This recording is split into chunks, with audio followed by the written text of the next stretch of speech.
na no meti se marriage counselor bi ka se oba de se wusi so na pese ware a eya ahwese be ma na wo hia no be ma no wo ye adwuma ewi se onyankopon wo bo Adam no wo de ne koto Garden of Eden mu se wo nye adwuma na mse wo ye gitum na hwe se be ma no ba bia wo tie no wo ne wo a wo be ye comfortable na adwuma no nso sika efiri mu ba no nso no ebetimi ahye wo ne wo ma na etimi aboa menkofa be ma bi odi ahokyere bebre wo ba sa marriage counselor ya akoro ya wo nso se wo hia wo kunu no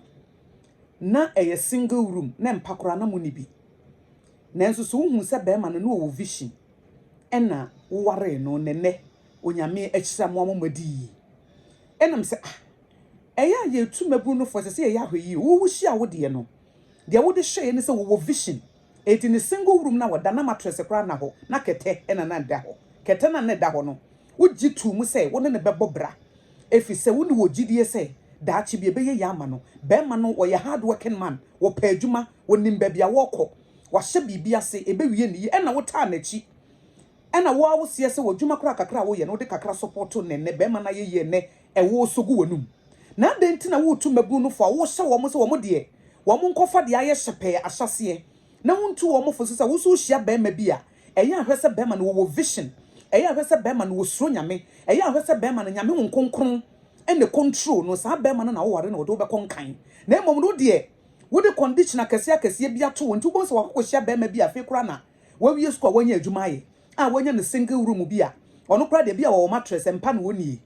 na wo masa wo ba no na ba mu obu wo so wo ne wo de hye ase no na enye hyepe wo ne wo de hye ase no na oni kapre but you saw something in that man wo hu bibi wo be ma ne mu wo hu se be ma wo kọ baabi na ohia mo akakra so onye obi ma ne pia na wo be kọ nanim na wonye be ma kwadwefo enti mesre se baabi a wo hye ase free ye na ne aye ya ma wo no eya ye mfa no nso ntu mabru no fo na wo monte ase se obema bi wo hɔ a enne ka wo demu na ye ne last ka wo demu won na ka bia mu bi ka na be kakra na ye ntontura na mom se wo hia be ma wo vision be ma wo ye hard working man be ma Christ ene ye ne ti be ma nyame won konkron ene kye na kwa won fa so mobra wo wie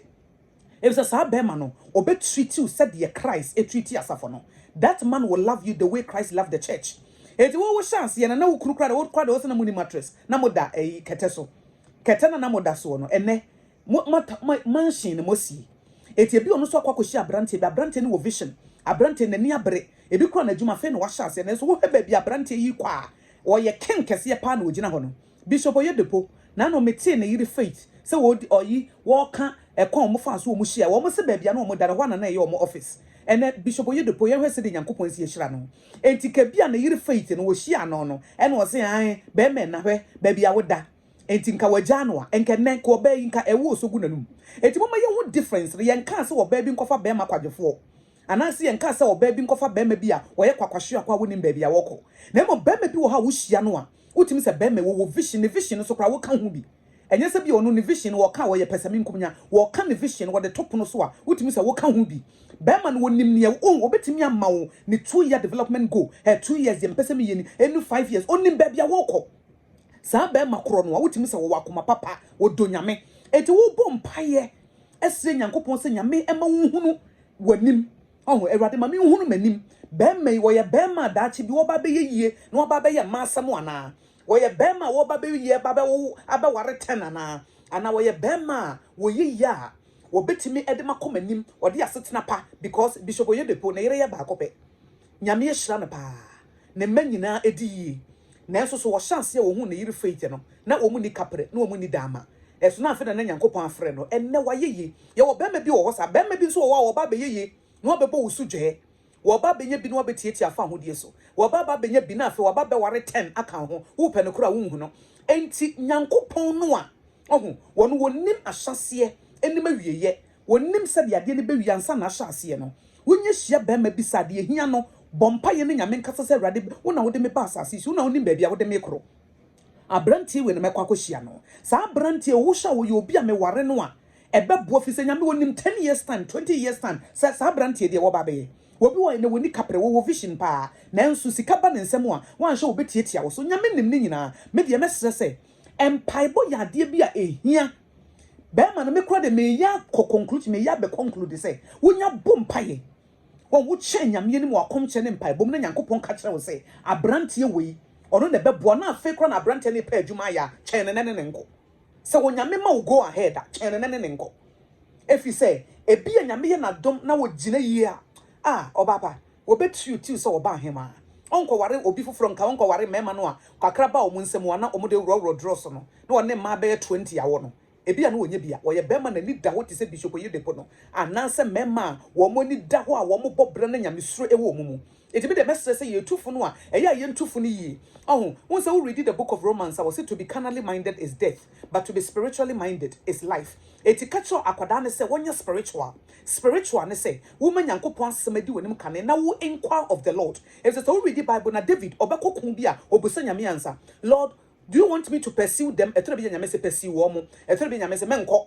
No a man strategy foforo. Eti enam se wo nyame bia wo do wo no wo pa wasem. Na wonim bibia no. Sa wo kona na so wo su frame ya meje wo so. So read Jeremiah chapter 33 verse 3 abaka no say, call on me and I will answer you and I will tell you things you don't know. Eti ya gina sa scripture no so na bompa ye say rade. Wo se min sumfo na wo beje me so na wo be ka nsem wo hinta. Ensem wo minim. Be ma na mehia no no kan nsem wo hinta. Efa no ho kire me. Bema na mehia ne nsem won hinta wono ne daakye hinta wono kora ne bie ni kire me onyame betimi ebie ni akire am won se ba bia wonam ne ekoyi pa daakye bi bema na woni kapre wonam fom woda mattress so anase bia woda kete so nanso ne daakye no eye kese na saa bema na woni ne bobra daakye bi no amane si wi a oma woni aworo ne abenedi a obeboa won so ma fulfill with destiny edimesre se ne ewuhia wode no anam woda kete so no nanso so hu bibi papa bi woni mu no efise hu se Nyankopon pesa ho na wo fa no saa so na fa sa futuo na amamrante ne mabawa emom nkoye honam efise obi wo ha obehia ne ne wo ye adwuma paase ka wo ne nsem nanso 2 years time no na sa nipa no na brabo nyina na ato apen efise bia woni enusuade ho papa woni ba bia woko nyamesuro ni mu enti yema nyame ni ye ne mu kane wo ye dating relationship nyame di kan a ono wo nim awieye ansakra na ade na hyase no sa Nyankopon be bi woni wo ho